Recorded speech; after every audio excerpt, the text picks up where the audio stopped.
So, I'm grateful to Bert Hochstein over in New York, who, because they are 8 hours behind and it is now 2 o'clock in the morning, he's not that keen that he joins the Shiur live, but he did listen to it, the recording of it yesterday, and he kindly pointed out to me that he kept going on rewind, trying to find the answer as to why the Mishnah spoke about only doing one dipping, and on Seder night we do two, whereas we say we don't even dip once. And he said to me, I'm not sure whether I missed it. And I kept going back to try and find the answer. And of course, we didn't discuss that. We ran out of time. So before we go on to our subject of today, which is the four sons, I just want to finish off a couple of aspects that we didn't finish off yesterday on the Manishtana, one of which is that which Bert pointed out. Just to remind you, the Mishnah in Pesachim, Perek Yud, Mishnah Daled, says, Shebechol haleilot, on all of the nights, Anu matbilin pa'am achat. We dip in once. Halayla hazeh shtei pa'amim. On this night, we dip twice. Whereas we say, Shebechol haleilot, on all of the nights of the year, ein anu matbilin afilu pa'am achat. We do not dip in even once. Halayla hazeh shtei pa'amim. But tonight we dip in twice. So the Gemara in Pesachim asks this question, and the Gemara tells us that what the Mishnah was referring to was that in those days, in the meal itself, they would have vegetables which they would dip into various things, and much in the same we do today. We get our little carrot sticks and we dip them into hummus or trina or Thousand Island dressing or whatever it is your fancy. We have that even today, but that was a part of their staple diet, and it was part of the meal itself. And the Gemara explains that what the Mishnah was saying was that on this night we dip in once during the meal. But on Seder night, we have two dippings. We have karpas into the salt water, and we have the maror into the charoset, which we haven't yet got to in our shiur. So why did the Gemara was where it got changed. The Gemara says, no, we're not going to put what the Mishnah says. We're going to change that version, and we're going to say we don't dip in even once. And what it means is, we don't dip in even once prior to the meal. And of course, we said it earlier on with the karpas situation, that dipping and having aperitifs, if you go to some fancy do, you'll find some waitress or waiter wandering around with a plate of fried mushrooms with a little jar of garlic mayonnaise, on a little stick. Jeffrey's mouth's watering there, I can see. He's looking forward to those already. We get our little cocktail stick and we dig it into the mushroom and we dip it into the garlic mayonnaise, and it's delicious. But that's when you go to a fancy do. And remember, at the time of the Gemara and all the way through our history, we have not really been often in situations where we were able to go to such fancy do's and to be treated like royalty. Whereas on Seder night, we are in fact our own royalty, and we are our own free people.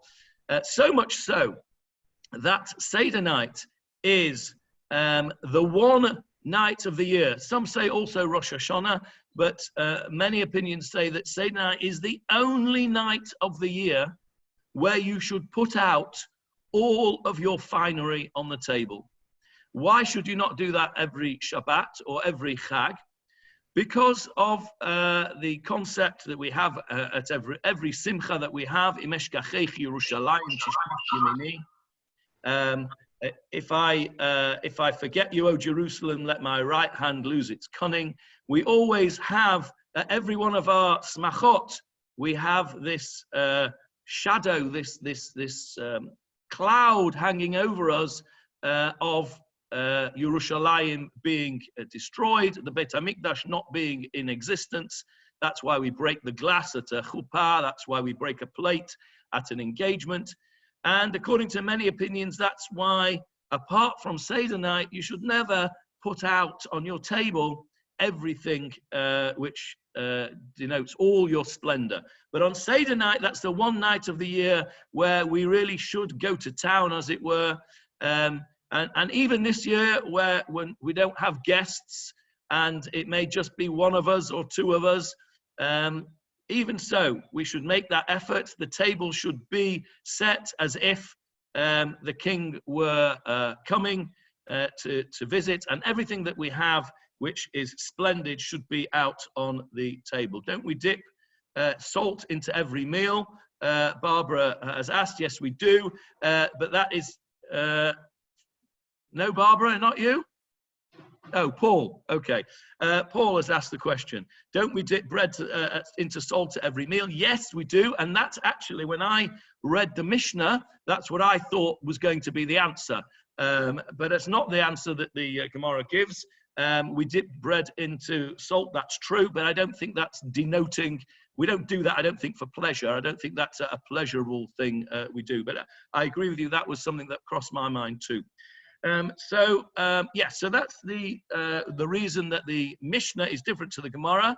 The Gemara tells us that is referring to before the meal. The other thing I just wanted to mention before we go off the 4 questions, Johnny, is that a hand up or just a finger? Just a finger. Okay. The other thing I wanted to mention about the 4 questions. I wonder if this occurred to you at all. When do we say the 4 questions? We say it right at the beginning of Magid. Why do we say the 4 questions at the beginning of Magid, right at the beginning of Magid? Who would like to give me a suggestion why that should be the case? To keep the children interested. Okay, I think that's a good answer. We'll come back to that in a sec. Yes, Jeffrey? Well, the Haggadah goes on to give the answers. Okay, yeah, we have to have the answers. Okay. Barbara? But they haven't seen any of it yet. Why are they asking those questions? Okay, that's right. That's my question that Barbara has said. We're at the beginning of the Seder. The only thing that this child who's asking the question has seen of the questions that, well, actually, he's not seen any of these questions. Let's go through the questions very quickly. On this night, we only eat matzah. How does he know we've not had our meal yet? How does he know we're not going to get bread with the meal? We've not made hamotzi. Second question, we're going to eat bitter herbs. How does he know? We've not eaten the bitter herbs yet. Third question, we're going to dip in twice. Well, so far, he's only seen one dipping. He's only seen karpas. So how does he know that there's going to be a second dipping? We know because we've been to a Seder before. But if this whole point is that this is a real question from the children, how do they know? Fourth question, how does he know that we're all leaning? We haven't done any leaning yet, except for Kiddush. And maybe, okay, maybe that's a genuine question he could ask. Why did we lean for Kiddush? Some people lean for karpas as well, but not everybody. And the fifth question, which is the one that was in the Mishnah that we have cut out for the time being, is why are we only having roasted meat tonight and not boiled meat? How does he know that either? We haven't had our meal.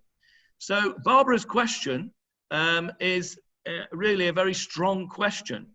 The answer that both Hilary and Jeffrey gave, I think is the answer to the question. And that is that, coming to you in a sec, Hilary, and that is that we put it at the beginning because we want the children to be asking these questions, and the children will be asleep by the time we get to the meal. it's late. Particularly, remember that much of the Haggadah was added to throughout the centuries, where people may have been in different countries, in different latitudes of the globe, where Seder can't start till very late, and the kids will be asleep. So we brought it forward. It makes no sense, really. And the original Manish Tana that the Mishnah talks about was indeed said after the meal. It was said after the meal, and it's obvious that it was said after the meal by the fact that these questions are as they are.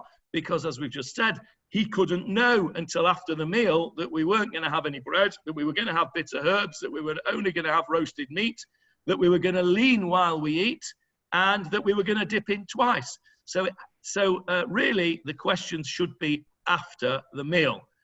Johnny Halpern. I was going to ask, just going back to leaning Kiddush, I've not seen that before. Is that your minhag or sitting? I stand up. Halakha. That's the halakha. It's one of the 4 cups. Yeah. Kiddush is one of the 4 cups.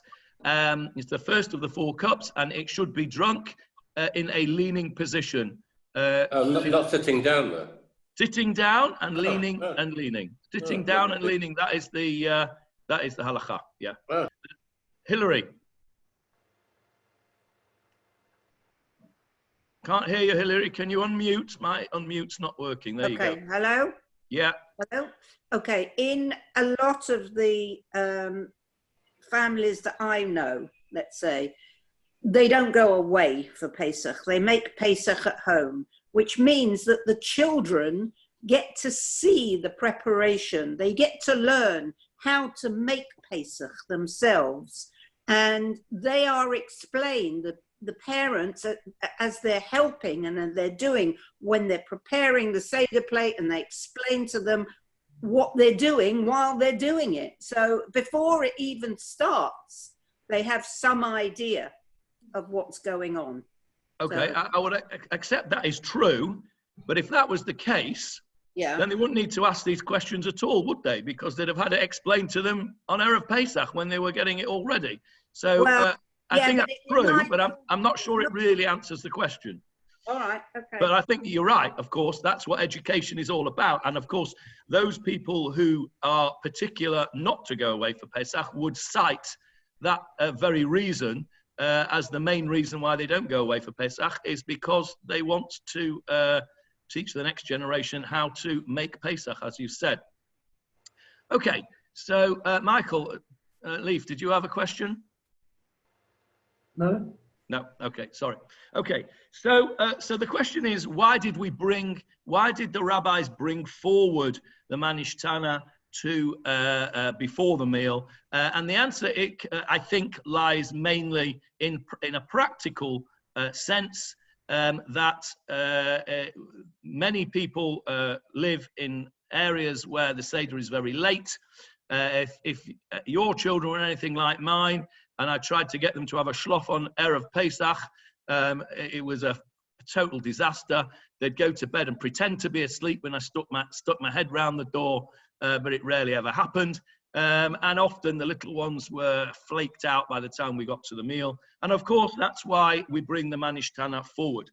Rav Ido suggested 2 years ago in one of his shiurim, that it might be an idea to change the order of the Seder and to actually do Magid during the meal and to actually eat the meal before Magid. So what Rav Ido suggested was that you would make Kiddush, you do Karpas, you do Yachatz, you would then go straight into Motzi Matzah, you'd then go into have your Matzah, your Maror, your meal, and during the meal, you would then do Magid. You would then talk about the Yetziat Mitzrayim, talk about the Exodus, go through the Haggadah, and talk about the various different things you wanted to talk about. Fairly radical suggestion, and I can see Paul's got a fixed smile on his face. I can't imagine that that would go down so well in the Westbrook house. What do you say, Paul? You're quite right. Okay. So 2 years ago, that was a suggestion by Ravido. It certainly wasn't a psak, it was a suggestion. 2 years ago in my house, I fancied doing that. You know me, I'm always up for a bit of radical Judaism. And my wife, who's a little bit more conservative than me, kiboshed the idea and said, no, we're not doing that. But last year, she relented. And actually last year, that's what we did. In our house, we did the meal and then we did Magid. My kids, who are no longer babies, they've been to quite a few Sedorim. All my kids that were there, every single one of them said that was the best Seder that we've done. And that, please God, when we run our own Sedorim, little did they know it was going to be this year, but when we run our own Sedorim, that's what we're going to do. So I just put it out there just to repeat what Rav Ido said. Anybody who wants to have a go at that, who wants to talk about the nuts and bolts and the details of how to actually go about it, you can either contact me or Rav Ido before Wednesday evening, and we'll go through it with you that way. So that was just from my perspective. I was seeking a little bit of authenticity. I wanted to go back to the Mishnah time and to try and do it in that way. Certainly not something which everybody would want to do, and certainly not something that everybody has to do. It's just an idea that Rav Ido floated a couple of years ago. He's not the first one to float it, but he brought it to my attention, and that was just my experience. Okay, and before we go on to the four sons now, is there anything else that anybody would like to comment upon or ask or tell us about the Manishtana?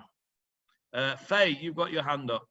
Okay, so first of all, I like, you know, the thought that you just had that that Rav Ido had suggested is sort of the opposite of what some of us are going to do this year, because we're going to try and do like a pre-Seder with our kids, so that we're going to be doing the Magid before we actually do the real Seder, before we have the cups of wine, before we make any of the brachas, before I even light the candles.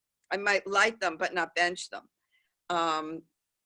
So I'm still very unclear, but we are doing it. You know, I'm very excited that we're going to do it, but I have no idea how we're doing it. And I definitely would love some direction on that. And I don't know where to really. Well, let's talk about that after the shiur. I'll give you a call and we'll talk it through, see if we can come up with some. I don't think I'm the only one in that position. No, I'm sure you're not. We are also planning before Seder. We would like to see our grandchildren and like to see and hear them say Manishtana, etc. So we're also going to get together electronically before Pesach and do bits and pieces as well. So, maybe, I think a lot of people will be doing that. And, wait, so maybe we can address that, not just you and me, but there are other people. Okay, maybe I'll address that tomorrow before we finish the last shiur tomorrow. Okay. Okay. Great. Nechama, did you have your hand up?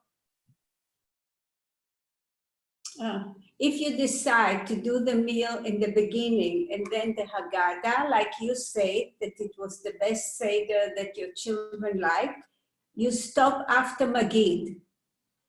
So, okay, so the way we did it was we did Kiddush, we did washing of the Orchatz, we did Karpas, we did Yachatz, and then we skipped Magid, and we went straight to the matzah, the maror, the korech, the sandwich, and then the meal, and then we went into Magid. So during the meal, we did Magid. Whilst we were eating, we did Magid, because I don't know about you, but by the time we got to the meal, many years, certainly my kids were fed up of listening to my explanations by then.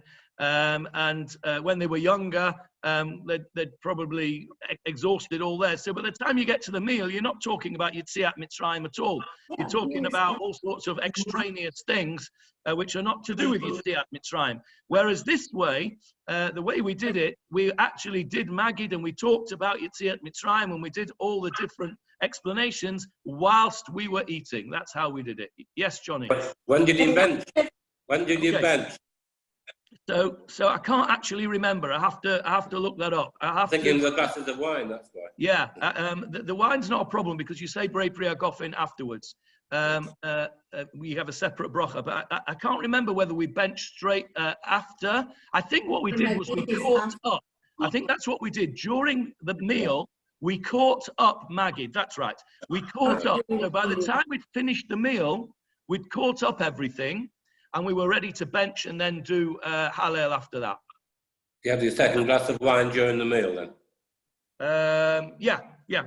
Okay, all right, thank you. Okay, right. So well, I'll try and get some more clarity on that, and we'll talk about that a bit more in detail tomorrow for those that wish. Okay, so now let's get to the subject that I wanted to talk about today in detail, which is the subject of the 4 sons.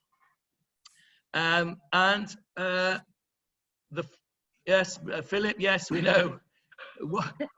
Which one are you, Philip? I wasn't saying anything. I was just applauding you. Oh, thank you. All right. So the 4 sons. We have the 4 sons who get their 4 specific answers. And you can't see this at the moment because you can only see my face, not my table. But my table at the moment is strewn with 1, 2, 3, 4, 5, 6, 7, 8, 9 different bits of paper or books about the 4 sons. There is probably more written about the 4 sons than anything else on the Seder. And the reason for that, of course, is that it is a troubling section. Many people struggle to understand the significance, and certainly some of us, myself included, struggle with some of the answers given to the children. And therefore, as Ravido has pointed out on many occasions, the more explanations there are for a particular thing, the less satisfactory each of them are. And what I think we need to try and do is to take a little bit out of all sorts of explanations and try and come up with some kind of satisfactory feeling about the 4 sons. So let's start by analyzing the 4 sons themselves. They are called Chacham. Echad Chacham. Let's get the place. Where are we? Here we go. Echad Chacham. One is called a Chacham. How would you translate Chacham? Clever, wise. And then the next one is called a Rasha, which is translated as evil. The next one is Tam, either simple or could also mean pure. Yaakov Avinu was called Ish Tam, Yoshev Ohalim. He was called a pure. Tam could be pure or simple. V'she'eno yodeh lish'ol, and the one who doesn't know how to ask. The troubling part, I think, is that the questions that they ask need to be interpreted in the context of who is asking the question. Let's go straight into the most troubling one, which is the Rasha. The Rasha is the evil son, and his question is this: Ma ha'avodah hazot lachem? What is this service for you? That is a direct quote. It's a quote from Shemot. You want to say exactly where it is from? It is from Shemot chapter 12, verse 26. The verse says, "And it will come to pass, if your children will say to you, 'What is this service to you?' you shall say, 'It is a Passover sacrifice to the Lord. For he passed over the houses of the children of Israel in Egypt when he smote the Egyptians, and he saved our houses.'" That is the question of the Rasha, and that is the answer that the Torah gives to the Rasha. The Rasha asks the question, what is this service for you? And the Torah gives the answer that you should give, which is to explain that this is Pesach, and it happened, and HaKadosh Baruch Hu passed over our houses when he killed the firstborns, and he saved us, etc., etc. And yet, what do we find is the answer of the Haggadah? The answer we give is Lachem Velolo. He says it's for you and not for him. Ulafi shehotzi et atzmo min haklal. And since he excludes himself from the popular general, everybody else, kafar bi'ikar. He has denied the very core of our beliefs. Af, and also, therefore, ata hakhe et shinav. Literally, set his teeth on edge. It means smack him in the face. Hit him in the face, in the teeth. And say to him, Ba'avur zeh asa Adonai li b'tzeitim mitzrayim. Because of this, Hashem did this for me when I left Egypt. Li velolo. For you, for me, but not for him. Ilu hayasham. If he'd been there, lo haya nigal. You would not have been redeemed. In other words, we give him a very harsh answer. We say, this, you are so bad that had you been in Egypt, Hashem would not have taken you out. Now that is a very different answer to the answer that we are told to give in the Torah. So how come the Baal Haggadah, the person who put this together, is so harsh on this child? And what will be the response from a child who receives such an answer? Philip. The fact is that there were a lot of Rashaim, because according to some versions, to many versions, there were a lot of people who stayed in Egypt, who didn't come out of Egypt, Jews. The Erev Rav came out and a lot of Jews stayed behind. The same way that they stayed in Sir HaBasar all over the world and during all the centuries, even now, even today. So there were a lot of Rashaim. Some of them were forced to stay behind, but a lot of them stayed by choice. Okay. So how does our answer, which says to this fellow, who, bear in mind, he's at our Seder, he's sitting at our Seder. Yeah. So he has. Because he's a son. Because he's a son. Because as bad as a child could be or would be, he is ours, and that's why he's sitting at our table. Okay. So how does the answer of blunting his teeth and telling him that he's so bad that he wouldn't be redeemed, how is that going to be taken by the son? How is that going to help keep him on track? It's not Go on, Philip. Go on. It's not necessarily going to keep him on track, because sometimes we do make mistakes with our children, even if they are bad. But here, in my opinion, this answer is not the best of answers. Oh, okay, fine. Okay, Bernard. Right. Well, just a different take on this, because of course, any child that you would describe as wicked, that actually doesn't want to know, is probably the fault of his upbringing, or possibly the fault of his upbringing. And a nice thing is about the Rasha is, if you take the shin out, you have Ra is bad, but the shin itself can be has got three pieces to it, which can be the sign of Abraham, Yitzchak, and Yaakov. So in your shinav, your teeth, if you take the shin out of the shinav and do something with that shin, educate the child, or he's going to probably an older child, he's not lost at all and he's not wicked. Thank you. Okay, that's very nice idea. And I think that idea demonstrates what Philip has just said. That is, that we are struggling with the answer that is given to our Rasha on the face of it, and we have to try and find something positive in that answer, because we are instinctively uncomfortable with rejection of this child.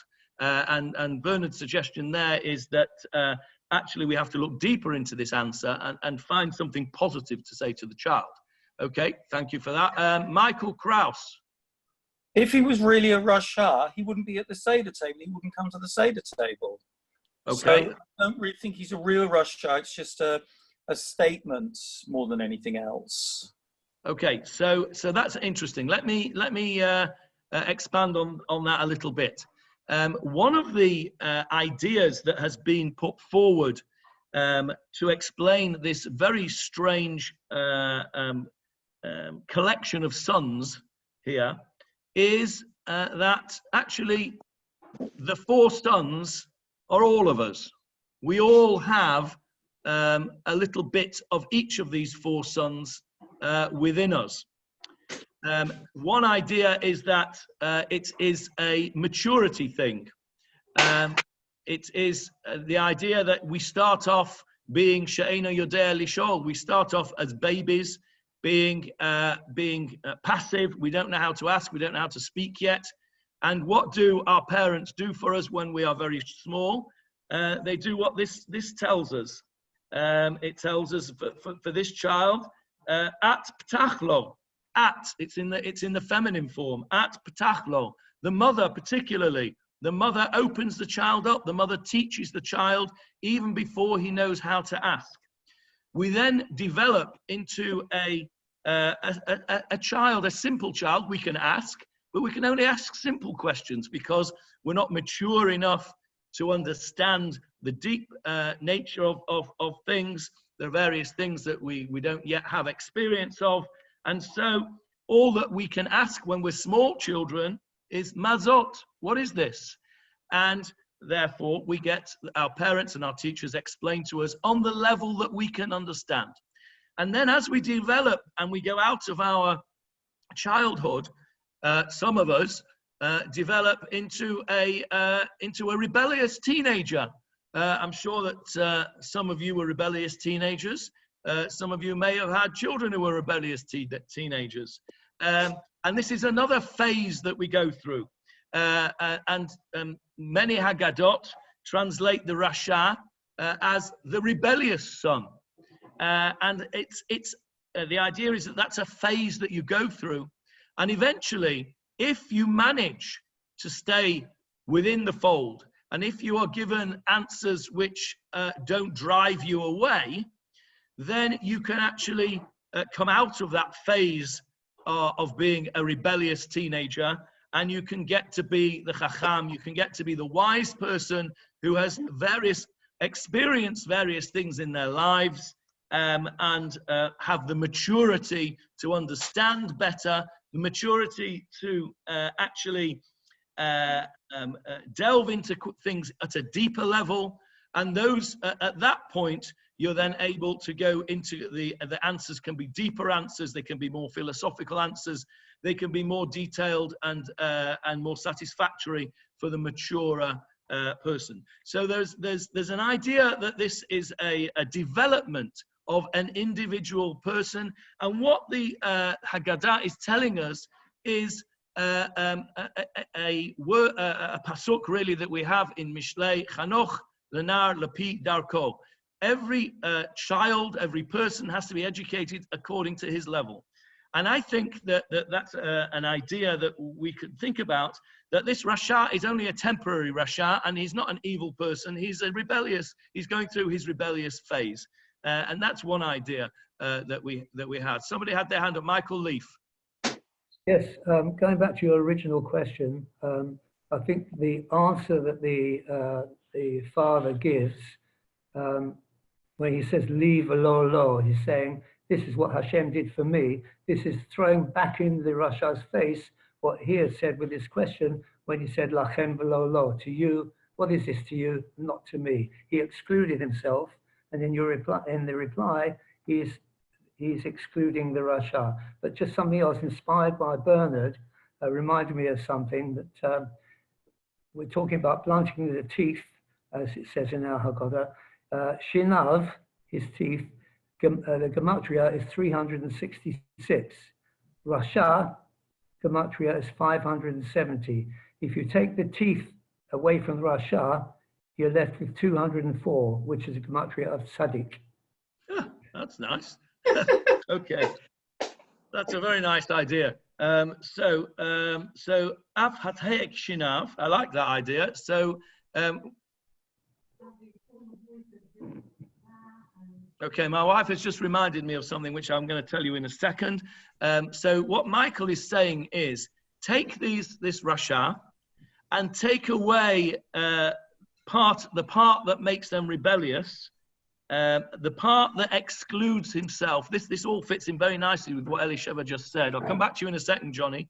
You have a rebellious kid, and he's apparently behaving in a not good way. And he apparently is excluding himself from the klal, from the congregation. And we're told, Hakayet Shinav, blunt his teeth. What Michael is saying is that if you take away the gematria of Shinav, you're left with a tzaddik. So you have to take something away. Coming to you, Philip. Coming to you in a minute. You have to take something away, and you will make them into a tzaddik. Elisheva has just reminded me that, and I'm sure this is common in lots of places, but this is our experience in Manchester. Come on. There are a large number of men in Manchester who do the most unbelievable work. They do, they run Hatzalah. They run Misaskim, which is the organization that helps people when somebody has passed away. They do Shomrim. They look after people who need looking after. They are the first guys, all of them, to stick their hand up to do something for somebody else in a practical way. Almost without exception, every single one of these men who are doing the most unbelievable stuff in the community were rebellious teenagers, without exception. And it's absolutely remarkable.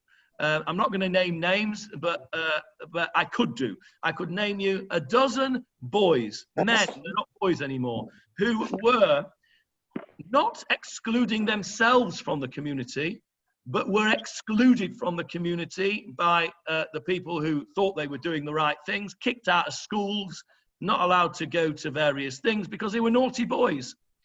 Take away their shinav, take away that angst that they had, take away that concept that they are not part of the community, and what you're left with is proper tzaddikim. These kids now, who are now adults, they are tzaddikim. They are the men who are. I went to this Zoom levaya of my Rebbe down Westheim on Friday. I joined the levaya, and it was obvious who was going to be there. Who was there digging the grave? Who was there schlepping? Who was there doing all the things that they do? This group called Misaskim. And every single one of those men were what many people would have classed as Rashaim when they were teenagers. So this idea that Michael has raised, that there is a way to make these into tzaddikim, this is absolutely the correct thing. And I believe that this answer that we're given here on the simple pshat, which is reject this child, is absolutely the wrong answer. It may have been the right answer back in the day when the Baal Haggadah wrote it. Maybe that's how they dealt with it. I doubt that it worked even then. It certainly is not the right answer for now. But the idea that Michael has just has brought up, which is something that I've never heard before, has given me a great deal of pleasure and a great deal of satisfaction that there is an explanation, even though I don't think that's a simple explanation, but even though, nevertheless, that is something there which I can certainly relate to. And I think the message that should come out of that is that nobody actually is a Rasha forever. there isn't always a chance that you can make that Rasha into a tzaddik. And we have seen it so many times with people. My kids seem to be magnets for troubled kids when they were teenagers. We had loads of troubled teenagers around our table. Some of them actually lived with us. And we have seen those kids turn into good, responsible members of society. And I think the message here, particularly the message from Michael's explanation, is that nobody should be written off. Thank you, Michael, for that. 1 second, Philip. Johnny, help him first.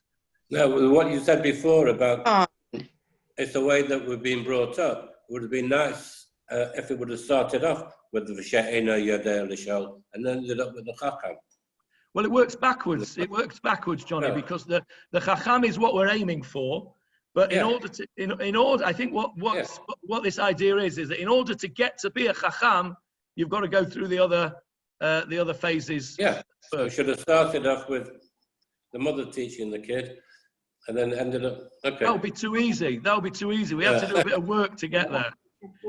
Philip. The meek will inherit the earth. Now, correct me if I'm wrong, and this is a compliment to Michael, because he's kind of meek, but the question is he advocating punching the Russia in the teeth? This is my question to Michael. Only you, Philip. Only you. There are some of us, Philip, that never actually get out of the Russia phase. You're right. I'm Avin Yovin. Faye. Okay, I've been wanting to say this from the beginning. As a teacher, what we say, what we think about kids is what they are. If we think they're good, if we think they're bright, they're going to be bright. They're going to try to achieve that. If we think that they're bad and we tell them they're bad and you shouldn't be part of this, they're going to be bad and they're going to be worse. That's that's what I see in that line. I think you're right, and I think that I've said this before in various other contexts, that sometimes you can learn far more from people who do things wrong than you can from people who do things right, because you can look at it and you can say that is not the way to do it. I think I told you this before. When I used to teach Moelim, I used to send them out with the best Moel, and then I used to send them out with the one that was absolutely hopeless. And hoping that they would see the difference between the two and learn how to do it from one and how not to do it from another. So I agree entirely with that. Barbara, I can see, has got a hand up. Barbara, where are you? I can't see you now. Can you unmute yourself, Barbara? Yeah. Well, Paul, actually. Right, there you go. I was just going to say that there certainly seems to be some favoritism here, because actually for the Chacham, it also says Etchem, you. But they don't pick up on that the exclusion. Only the Chacham, only the Rasha, they say, oh, you've excluded yourself by saying you. Well, they said the same thing. Yeah, that's right, and I think that's all about the context, isn't it? Since we've raised that, since Paul has raised that, let me ask you this question: have you all got a Haggadah in front of you? Yeah. Yeah. Okay. So some of them will have pictures in them. And it's very interesting. I couldn't find it. I looked for it the other day and I couldn't find it in my bookcase. It might be, I might have left it in England. But I had a Haggadah at one point, which gave a history of the illustrations of the four sons.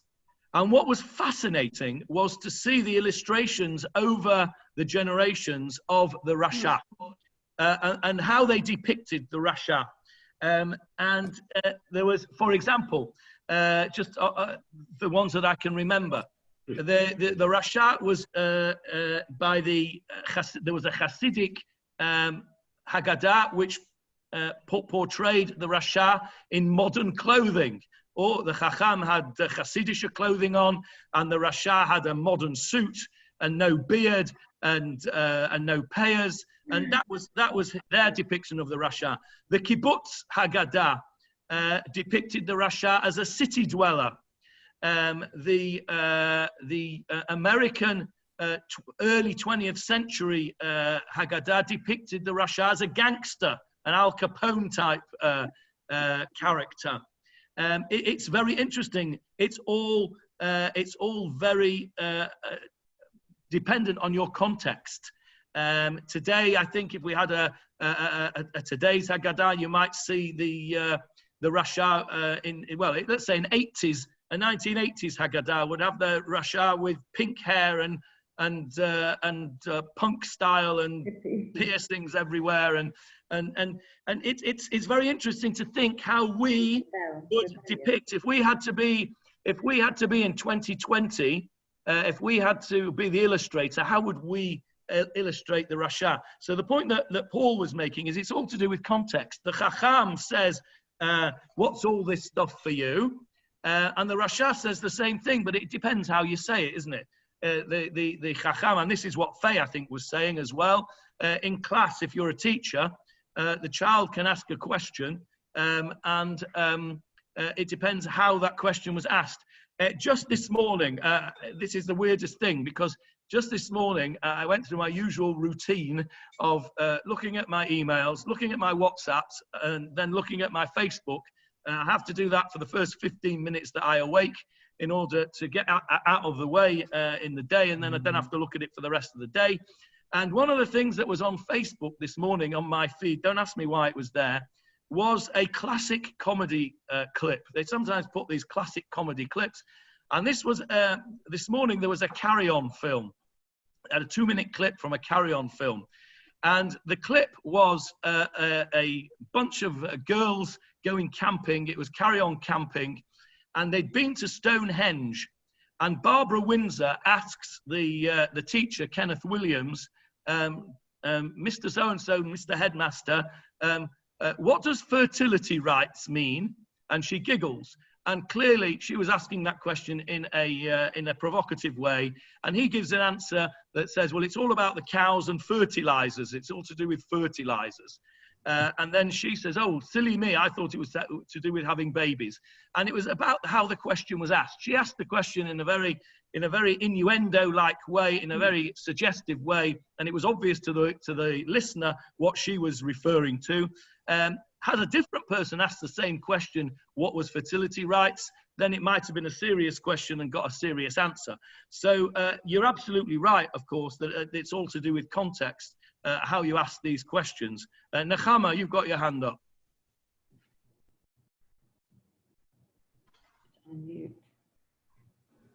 The order of the 4 sons goes Chacham, Ve'echad Rasha. The Rasha should really come at the end, maybe, because according to the word Rasha, he's the wicked one.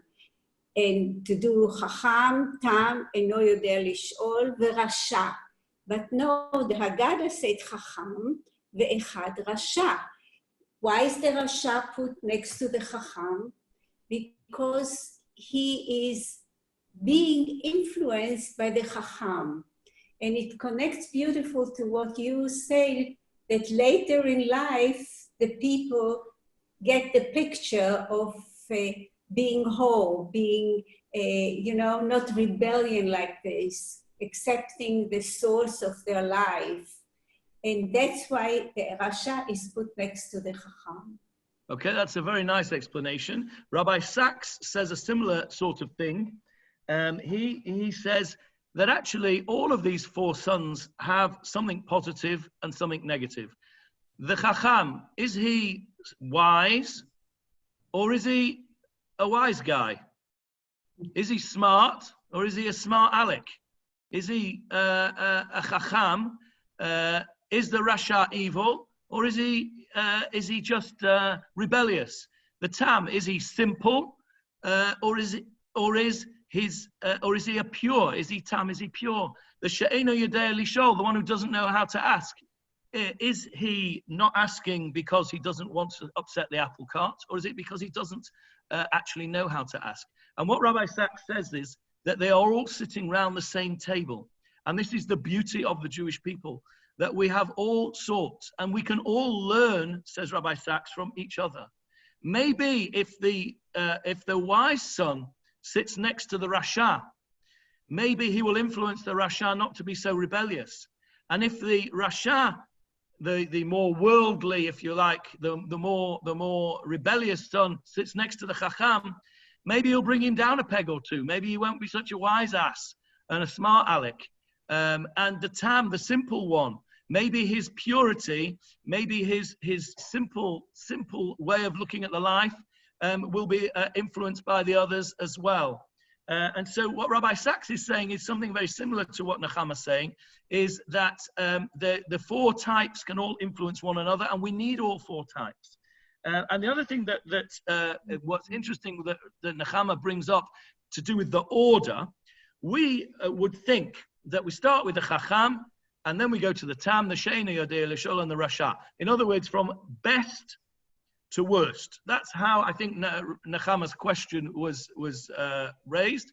If Chacham is first because he's the best, then Rasha should be last because he is the worst. And actually, that's not the case. The worst one, and this is something that Ze'ev Jabotinsky, who was the founder of the Beitar movement, he was the person the mentor of Menachem Begin in Poland, in Eastern Europe, before the establishment of the State of Israel. He speaks about this, and he says, and I think I've got it here. It's one of my things here. It's called Ze'ev Jabotinsky's Parable of the Four Sons of Passover. I'm not going to go through it all, but I'm just going to tell you what he says about the She'eino Yodea Lishol. He's explaining why he is the fourth one is the last one and is in some ways the worst. He says the fourth boy does not know how to ask.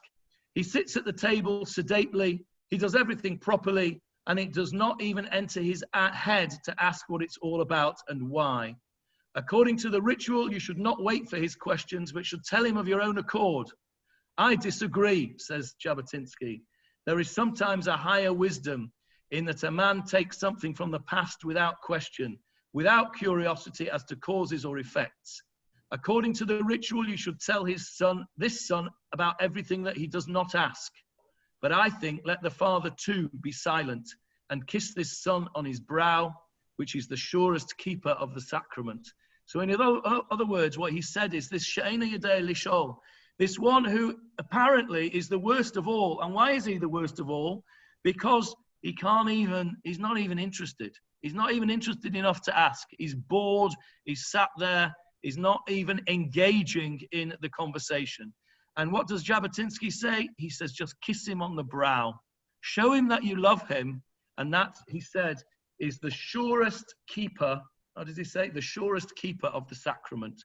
So in other words, what he's saying is that fatherly love, showing love to this child, even though he's not following your path and not even interested in the way you're doing things. So why is the Rasha second? Because the Rasha who's engaging, the Rasha who's saying, what's all this stuff? You've got a dialogue. You've got a chance. Well, somebody who you've got a dialogue with, you can try and explain stuff. And that's why I was so unhappy with the answer, the simple answer of the Rasha in the Haggadah. And I much prefer the answer that is in the Torah, which is that you explain things to him. And I even more prefer the answer that Michael gave us, which is that you make sure that he is not excluded and that you take away the thing that makes him into the Rasha and you turn him into a tzaddik. But if he is engaging you in dialogue, then you've got a chance. The Tam, the simple one, he's saying, what's this? You can only explain things on a simple level. But the She'eino Yodea Lishol, the fourth one, he's the most difficult to engage because he's not even interested enough to ask you. And he's the one that you have to kiss on the brow and say, yeah, okay, you're here and we're happy that you're here at the Seder. We love you despite the fact that you're not following the path that we do. And just before I go to you, Morris, 1 second, the Lubavitcher Rebbe very famously spoke about the fifth son. The fifth son is sadly the one who isn't even there. The fifth son is the one who's gone further than the She'eino Yodea Lishol. He is the one that he's not only is he not interested enough to ask questions, he's not interested enough to even show up at the Seder. And said the Lubavitcher Rebbe, this was the driving force, really, of the Lubavitch movement's desire to bring back and to connect with all the Jewish souls. You can say what you like about Lubavitch, positive and negative, but the one thing you cannot take away from them is their amazing, amazing work that they do with people who are distant from Judaism, the services that they provide, so people geographically distant from Jewish communities and people who are philosophically distant from Judaism. Their outreach work is amazing and second to none. And that was all driven by the Lubavitcher Rebbe's sadness at the fifth son who was not at the Seder. And the idea of the fifth son brings us to the symmetry that we've had all the way through the Seder so far, which has been 4 questions, 4 cups of wine, and 4 sons. Well, I wanted to add in the fifth cup of wine. I'd like to add in the 5th question, which is about the Korban Pesach. Go back to the Mishnah and bring that Korban Pesach question to make 5 questions. And the 5th son of the Lubavitcher Rebbe brings me back to the symmetry again of all 5s. So we've amazingly used up another hour of our day. Let's see what everybody else has got to say. Morris, you wanted to say something. Yeah. In my family, which I had... A lot of feedback. Turn your phone off. If I turn off the phone, I won't have it here. Oh, okay. Put it on... Oh, okay. All right, we'll try. Go ahead. Go ahead. Okay. Tell us what you want to say. We always looked upon the 4 sons as being from the smart to the wicked to the simple to the one who might not be able to do anything at all. It's not a question of not interested. He just can't.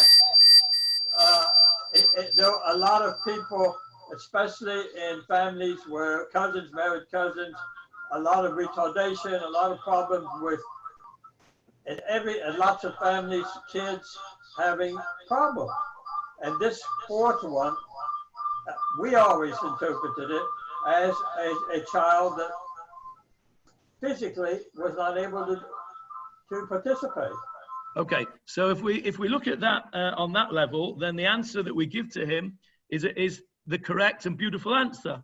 The child that is unable to ask because he is disabled for whatever reason, he doesn't have the capacity to do so.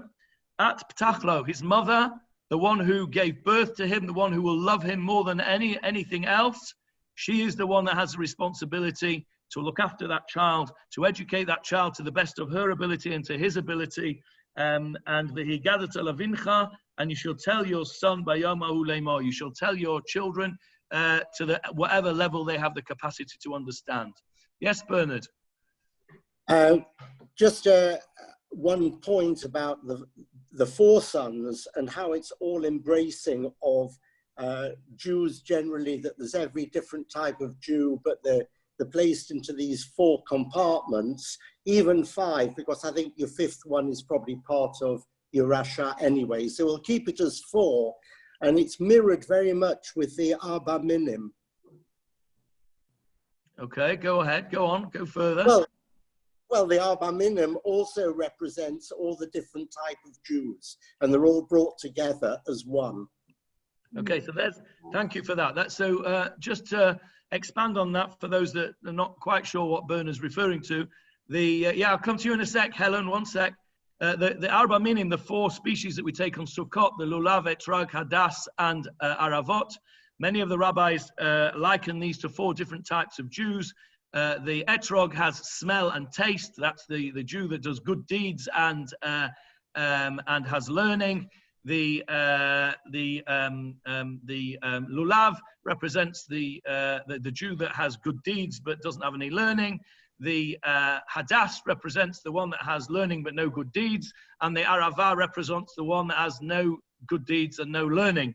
And we bring them all together when we shake the Lulav and Etrog and the Hadass and the Arava. We bring them together, the Aguda Achat, in one thing together. And in fact, the parallel is very clear, isn't it? Because at the Seder, we're bringing all these 4 sons together. So that's the parallel there that Bernard's referring to. Helen, we've not heard from you this morning. Are you tired? No, I've just been very quiet and listening. And I love some of the explanations. But my theory is that the four sons are not people at all. They are personality that psychologists say that we all are made up of multiple personalities. And each one of those traits are still within us. And depending on what circumstances we're facing at any particular time. So one of those personality traits will come to the fore and deals with whatever that situation is. And I think that the answers to the four sons is speaking to those personality traits within us all. So there's no wicked son, there's no good son, there's nothing about wickedness or badness. It's just the way that we human beings are made up. Okay, is that something that you have read or something you've worked out for yourself? I've read it and it appeals to the way I feel. Okay. So yeah, it's also something that I read, and I can't remember where I read it now. I read it in one of the explanations, but I saw a beautiful illustration of this, of exactly what Helen is saying, is that all four sons, all four character traits are ours. And the illustration was, instead of having the wise son being the guy there with his payers and his stender learning, and the bad son being with his cigar in his mouth and his gambling, etc., and the simple one there with the dunce's hat on and then the baby. What I saw was a very large silhouette of a person in white, and superimposed on that were three other, each one getting smaller, people within the person. So you had one large figure, like the picture you see on a men's toilet, that sort of man figure, and within it you had three other ones, all getting smaller and smaller in different colors. And the idea was, exactly as Helen has said, that each of us have inside of us the potential to be all of these things. And at different times of our life, we'll be disinterested and can't be bothered to ask. At other times in our life, we'll just want to ask a simple question: what the hell is going on here? Other times we'll want to rebel and say, this is wrong, I can't handle this, I don't want to be part of this. This is something which I can't deal with, I don't want to be part of it. And at other times we'll have the serenity and the wisdom to be able to look and to look at things in a deeper way, in a more calm and way that will be more satisfying and will give us that sipuk in the end. So thank you for that, Helen. That's a beautiful explanation of that. Yes, I think Nachum. I don't think that there's anything that we can really say to a person who is so convinced that everything we believe in, everything we do, is just foolishness and it's not the progressive thinking of today. I think that these people at some point in their life will have to come to the convincing idea that we were correct, that the Jewish people do have something important, and that to become part of the Jewish people is an experience that they will come to themselves, that no matter what we say, nothing will ever be convincing enough for that person to ever come to the faith of their fathers and their mothers. So we just have to wait. The best thing we can do is be the best we can be, that we should have Torah in our life, that we should keep kosher, that we should have Shabbat, and just continue the best we can be so we become an example for those children who are not looking to finally find their own way in this world. I agree entirely with that, and I think that would fit in certainly with my feeling about the answer. I'm interested, Nachum, to hear what you think about the answer that we give to the Rasha, which is to say to him, basically, to reject him. I mean, the answer in the Haggadah is a rejection of the Rasha. Surely that can't be right. Surely the rejection of the Rasha will not achieve that which you have so eloquently hoped for? I think our sages who wrote this, I disagree with what they're saying. I think they did it they couldn't admit to what we just spoke about. They had to make it the strongest level of evil so that it would be totally disregarded by the population. They didn't think this way. There would have been a problem. They may have thought the whole system would have collapsed if they had said that. But in reality, what we just spoke about is the way it will change. And you just told me about people in England who you thought grew up very poorly with Torah, and they became, as adults, they became the real leaders of mitzvahs and caring. So I think that if we just continue in our own way, positively for ourselves, they will come and become part of us, because inside of them is the spirit of a Jew. And that spirit, no matter what they are, will eventually come out of them and become a positive influence in their entire lives and for the people that know them.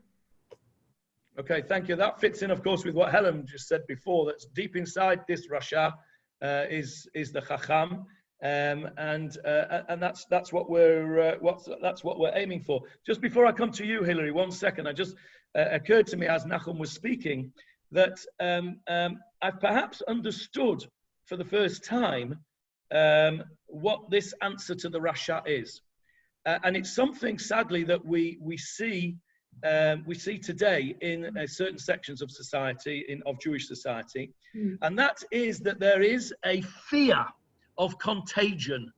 I don't mean a fear of contagion of coronavirus, but I mean there is a fear of contagion. If you have a kid in your large family, let's say you are a family of 7, 8, 9, 10 children, and one of them, inverted commas, goes off the derech, then there is a great fear of contagion. There is a fear that all the other kids will be influenced by that one, and that he will take him away as well. I'm sure many of you have watched the Netflix series Unorthodox during this period of confinement. We watched it as well. I was extremely impressed with it. I thought it dealt with it in a very sensitive way. But that section of society cannot tolerate within it behavior which is against their principles. And what happens is that they do reject those people. They're rejected because of the fear of contagion. And so what he's saying is to the Rasha, when he's saying, it's for me and not for you, he is basically saying, this can't happen. You can't stay within our group unless you toe the line. And I think that was very common. Unfortunately, it's still common, but it's becoming less common, because now we are very, Elisheva and I are familiar with many religious families who now do tolerate their children who are not as religious as they are, and do not exclude them. It's beginning to change. The supertanker, which is in Michael Krause's background there, the supertanker is beginning to turn slowly. And I think that's a very positive thing. Yes, Hilary. I was just going to say, I haven't watched Unorthodox yet, but I agree 100% with Nachum. I feel that it's known, widely known, that Russias, or people who are thought of as Russias, very often turn out to be the strongest, frummest people for whatever reason, but it's something they come to on their own volition. You can only try and show them the way and hope for the best, but you can't exclude people because they don't believe what you believe. I firmly believe that what I believe is what I believe, and the next person has the right and the free will to believe what they believe. As long as they're good people, they're God-fearing, I think that's the most important thing in life. So I was going to say what you said, really, about the fear of threatening the rest of the family. I know families who, when a child goes off the derrick, they're so frightened that they're going to influence the rest of their children. And to a certain extent, they do influence them, but it doesn't always last. So if they've got the right spirit, it comes back, as long as they're shown. So what we're all saying really is that we're struggling with this idea of rejection of the Rasha. And what we're saying is that the right way to approach the Rasha is to keep him in the fold, show him the right way, and to bring out the Chacham in him. And eventually that's the way it should be. So I think, Ivor, did you have something to tell us? Should I? Hi. The way the Rasha expresses himself, I mean, in modern lingo, we'd say, what is all this bunk and what's all this rubbish? What's it all about? But he doesn't say that. He says, Ma ha'avodah. He knows exactly what's going on. He says, all the bodily pleasures of eating and drinking food, what are all these brachas, what's all these mitzvahs and all this stuff? It's enough that I think things. I don't have to put it, I don't have to extend it into my daily life. Whereas the Chacham understands it's everything. There's no separation between the way we think, the way we behave, well, there shouldn't be. So the Rasha, and interestingly enough, at the end when it says Hachet Shinav, it's translated the Shik HaGadah as you should distress him. In other words, wake him up to think a little bit. And what was the other thing? 1 second. So at the end, it's almost if we'd have a throwaway line and say, if you were there, you wouldn't have even been taken out of Egypt. In other words, we're not hitting him as hard as it seems on the face of it. And just on this is the pictures. Gosh.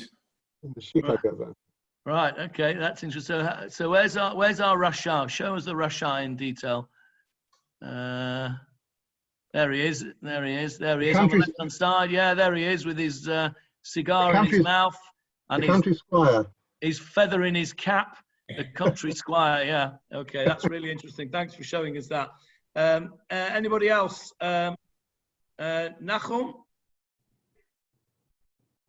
I very much agreed with Hillary, what she said about families that have to accept the different children. But I want to tell you, I knew several families that were non-religious at all. And one of the children became really religious and lives in Yerushalayim with 8 children. And the family accepts them. The people got used to it and accept it. It may be both ways, you know. But I have here also, there is a song by Naomi Shemer that she wrote on the 4 sons. And if you want, I can translate it. It's very short. In one bright day. Huh? Please do. Okay. In one bright, beautiful day, went out from the Haggadah, the Chacham, the Tam, the big Rasha, and the one who doesn't know to ask questions. When the 4 brothers went to their ways, immediately from all the 4 winds came blessings and flowers, and the Chacham met a Chachama. The clever one met the clever, the smart one. The Rasha, the innocent one met an innocent one. And the Rasha, the wicked one, as a wife, took the wickedest of all. It means he got what he deserves. And the one that didn't know to ask took the most beautiful of all and put his hand in her hand and went back to the Haggadah. Where did their ways go? Where are the 4 brothers? In our song, my friends, you cannot ask too many questions. And this is Naomi Shemer. Isn't it What's the beautiful? name? What's the name of the song? Arbat Habanim. Arbat Habanim. Okay, well, And there that's is a beautiful. beautiful melody to it. That's ביום beautiful. בהיר ונהדר יצאו מתוך ההגדה חכם ותם ראש הגדול וזה שלא ידע לשאול. I'm not a singer, so I'm not going to go on. Yes, you are. That was beautiful. Thank you, Nechama. I just want to finish. I just want to finish by in some ways echoing what Nechama has just said from that beautiful song. Elisheva and I are blessed with 4 sons and a daughter. We always got stuck at this point in our Seder. There was always a vying for who was going to be which son.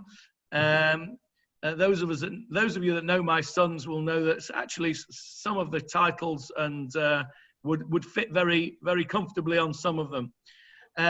But one thing, let me tell you one thing. Those 4 boys today, different as they are, you know, one is a chief rabbi, and there is others who are not quite so observant, shall we say. All four of them remain very, very close together. None of them judge one of the others or the others. None of them will criticize what the other one does in terms of that. And that, as far as I'm concerned, is what this Haggadah is telling us to do. We have 4 sons round our table. Thank God we don't have a 5th son that's not part of the family. The idea is to keep us all together. If you've got a Chacham, if you've got a Rasha, if you've got a Tam, if you've got a She'ena Yedei Lishol, doesn't matter. Keep them all together, and that is what Leil HaSeder is all about, as far as I'm concerned. Okay, on that note, I'll open up the mics and you can all talk to one another. Today is Monday, I believe. So tomorrow morning we'll have the last one of my pre-Pesach Shiurim. At 6 o'clock, Ravi Doe's Shiur on how can we have Seder in our Seder. And then obviously B'dikat Chametz tomorrow evening after that. So here we go. You're all unmuted. Thank you, Johnny. Thank you, Johnny. Thank you. Good. Thank you, I'm an Johnny. Ethiopian Haggadah. This is a translation from Yes. So much. Thank you. Hi, Hillary. Hi, darling. Thank you, Rabbi. Thank you. What is this picture? What is this picture?